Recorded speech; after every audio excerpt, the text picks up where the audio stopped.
ప్రపంచంలో ఒక్కొక్క ప్రాంతం వారికి ఒక్కొక్క ఆచారం ఉంటుంది. ఈ విషయాన్ని ఎవరు పెద్దగా ఆలోచించరు, ఎందుకంటే ఆచారాలను చాలా వరకు ప్రోత్సహిస్తారు ప్రజలు. కానీ ఆ ఆచారం కాస్త కొత్తగా ఉంటే ఎలా ఉంటుంది? ఇప్పుడు అందరూ వామ్మో అలా ఎలా చేస్తారో అనిపించే ఒక ఆచారం గురించి మనం తెలుసుకుందాం.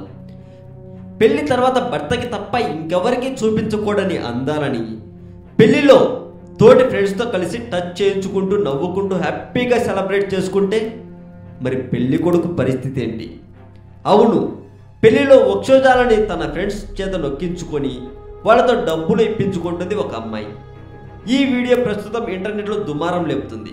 దయచేసి పూర్తి వివరాలు తెలియకుండా చీ తూ అనే పదాలను మాత్రం వాడకండి. ఈ వీడియో వెనుక, ఈ విషయం వెనుక చాలా లోతు సమాచారం ఉంది.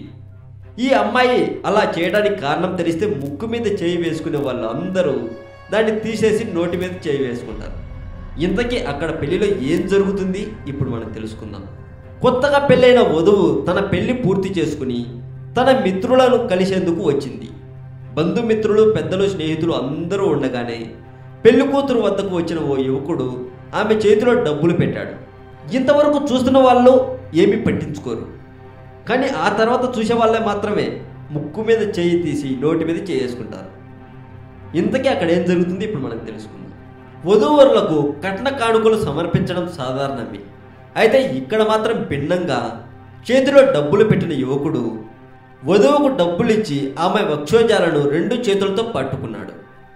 ఇది చూశాక వీడియో చూస్తున్న వాళ్ళకు దిమ్మ తిరగాల్సిందే. మరి ఇంతకీ దాని వెనుక ఉన్న రహస్యం ఏంటి? దాని వెనుకున్న రహస్యం ఏంటంటే అది అక్కడే ఆచారమట.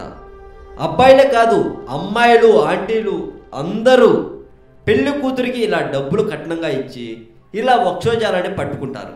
ఇది చైనాలోని ఓ ప్రాంతంలో కొనసాగుతున్న ఆచారం. ప్రస్తుతం అయితే ఈ వీడియో యూట్యూబ్లో వైరల్ అవుతుందండి.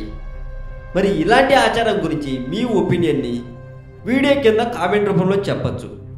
మీరు పెట్టే ప్రతి కామెంట్కు నేను తప్పక రిప్లై ఇస్తాను. ఈ వీడియో మీకు నచ్చితే లైక్ చేసి మీ ఫ్రెండ్స్కి ఫేస్బుక్లో షేర్ చేయండి.